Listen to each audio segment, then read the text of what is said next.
বিশ্ব পৰিৱেশ দিৱস সেইটো অকল আমাৰ দেশতে নহয়, সমগ্ৰ বিশ্বই বিশ্ব পৰিৱেশ দিৱস পালন কৰে 5 জুনটোত।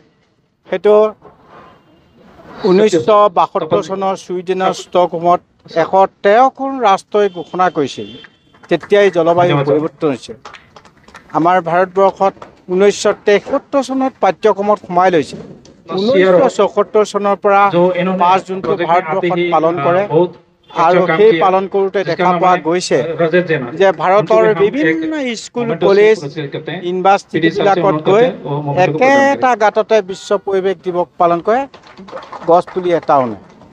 সেয়েহে এইদৰে গছপুলি ৰুলেতো নহ'ব, গছপুলি ৰুলেই নহ'ব, গছপুলি ৰুই প্ৰতিপালন কৰি ডাঙৰ দীঘল কৰা, গছৰ গুণাগুণ, গছৰ নাম জানিব লাগিব। তেতিয়া সম্পূৰ্ণ প্ৰেক্টিকেল যেতিয়া হ'ব, সেই গছ গছনিবোৰ যেতিয়া ডাঙৰ হ'ব, তেতিয়া মোৰ এইকাৰণে অনুভৱ হয়, সেই দিনৰ পৰা যদি গছপুলিবোৰ উঘালিও নিদিলেহেঁতেন, আজি 45 বছৰত সেই গছবোৰ একে জেগাত থকা হ'লে ইমান গোলকীয় উষ্ণতা নহ'লহেঁতেন। সেয়া আশা ৰাখিছোঁ। শিক্ষাক অগ্ৰাধিকাৰ দি এনভাইৰমেণ্টেল ছায়েন্স, পৰিৱেশ বিজ্ঞান LP স্কুলৰ পৰা দিব লাগিব, পৰিৱেশ ইউনিভাৰ্চিটি দিব লাগিব। যেতিয়া এটালৈ LP স্কুলত নাম লগাব, এজোপা গছ ৰুব, সি প্ৰেক্টিকেলি 5 বছৰত ডাঙৰ কৰিব লাগিব।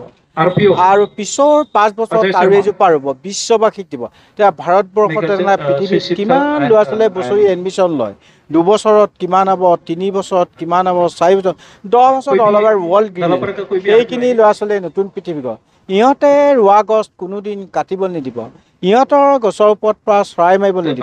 ইহঁতৰ গছৰ তলত থকা জীৱ জন্তু সেই আদিম যুগৰ পৰা সংৰক্ষণ নকৰা তাহাঁতে পাৰিব। আনে নোৱাৰে। বুঢ়াশালিকে মাত নলয়, আমি কটা মাত পাৰ কৰি দিলোঁ।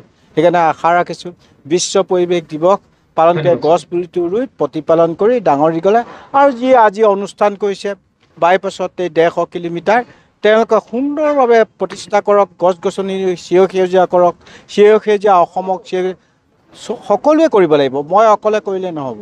পৃথিৱীৰ বিভিন্ন দল সংগঠন সকলোৱে কৰিবলৈ বাধ্য হৈছে। আৰু আশা ৰাখিছোঁ ভাৰতৰ 140 কোটি মানুহৰ আশীৰ্বাদ আছে। গ্ৰীণ ইণ্ডিয়া কৰা মোৰ লক্ষ্য। সকলো দল সংগঠনে মিলি যদি আমি ভাৰতবৰ্ষক সেউজীয়া কৰাটো প্ৰত্যেকজন ব্যক্তিৰ কৰ্তব্য বুলি মই আশাৰে বাট চাওঁ। বিশ্ব পৰিৱেশ দিৱস সেইটো অকল আমাৰ দেশতে নহয়, সমগ্ৰ বিশ্বই বিশ্ব পৰিৱেশ দিৱস পালন কৰে 5 জুনটোত। সেইটো 1972 চনৰ ছুইডেনৰ ষ্টকহোমত 113খন ৰাষ্ট্ৰই ঘোষণা কৰিছিল। তেতিয়াই জলবায়ু পৰিৱৰ্তন হৈছে। আমাৰ ভাৰতবৰ্ষত 1973 চনত পাঠ্যক্ৰমত সোমাই লৈছে। 1974 চনৰ পৰা 5 জুনটো ভাৰতবৰ্ষত পালন কৰে। আৰু সেই পালন কৰোঁতে দেখা পোৱা গৈছে যে ভাৰতৰ বিভিন্ন স্কুল, কলেজ, ইউনিভাৰ্চিটিবিলাকত গৈ একেটা গাঁততে বিশ্ব পৰিৱেশ দিৱস পালন কৰে, গছপুলি এটাও নাই। সেয়েহে এইদৰে গছপুলি ৰুলেতো নহ'ব, গছপুলি ৰুলেই নহ'ব, গছপুলি ৰুই প্ৰতিপালন কৰি ডাঙৰ দীঘল কৰা, গছৰ গুণাগুণ, গছৰ নাম জানিব লাগিব। তেতিয়া সম্পূৰ্ণ প্ৰেক্টিকেল যেতিয়া হ'ব, সেই গছ গছনিবোৰ যেতিয়া ডাঙৰ হ'ব, তেতিয়া মোৰ এইকাৰণে অনুভৱ হয়, সেই দিনৰ পৰা যদি গছপুলিবোৰ উঘালিও নিদিলেহেঁতেন, আজি 45 বছৰত সেই গছবোৰ একে জেগাত থকা হ'লে ইমান গোলকীয় উষ্ণতা নহ'লহেঁতেন। সেয়া আশা ৰাখিছোঁ। শিক্ষাক অগ্ৰাধিকাৰ দি এনভাইৰমেণ্টেল ছায়েন্স, পৰিৱেশ বিজ্ঞান LP স্কুলৰ পৰা দিব লাগিব, পৰিৱেশ ইউনিভাৰ্চিটি দিব লাগিব। যেতিয়া এটালৈ LP স্কুলত নাম লগাব, এজোপা গছ ৰুব, সি প্ৰেক্টিকেলি 5 বছৰত ডাঙৰ কৰিব লাগিব। আৰু পিছৰ 5 বছৰত আৰু এজোপা ৰুব, বিশ্ববাসীক দিব। এতিয়া ভাৰতবৰ্ষতে পৃথিৱীত কিমান ল'ৰা ছোৱালীয়ে বছৰি এডমিশ্যন লয়, 2 বছৰত কিমান হ'ব, 3 বছৰত কিমান হ'ব, 4 বছৰত, 10 বছৰত অল অভাৰ ৱৰ্ল্ড গ্ৰীণ। সেইখিনি ল'ৰা ছোৱালীয়ে নতুন পৃথিৱী গঢ়। ইহঁতে ৰোৱা গছ কোনোদিন কাটিব নিদিব। ইহঁতৰ গছৰ ওপৰত পৰা চৰাই মাৰিব নিদিব। ইহঁতৰ গছৰ তলত থকা জীৱ জন্তু সেই আদিম যুগৰ পৰা সংৰক্ষণ নকৰা তাহাঁতে পাৰিব। আনে নোৱাৰে। বুঢ়াশালিকে মাত নলয়, আমি কটা মাত পাৰ কৰি দিলোঁ।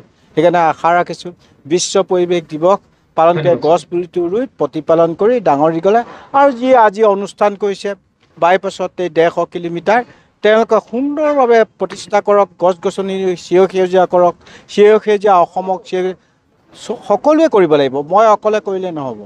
পৃথিৱীৰ বিভিন্ন দল সংগঠন সকলোৱে কৰিবলৈ বাধ্য হৈছে। আৰু আশা ৰাখিছোঁ ভাৰতৰ 140 কোটি মানুহৰ আশীৰ্বাদ আছে। গ্ৰীণ ইণ্ডিয়া কৰা মোৰ লক্ষ্য। সকলো দল সংগঠনে মিলি যদি আমি ভাৰতবৰ্ষক চিৰসেউজ যোৱাটো প্ৰত্যেকজন ব্যক্তিৰ কৰ্তব্য বুলি মই আশাৰে বাট চাওঁ।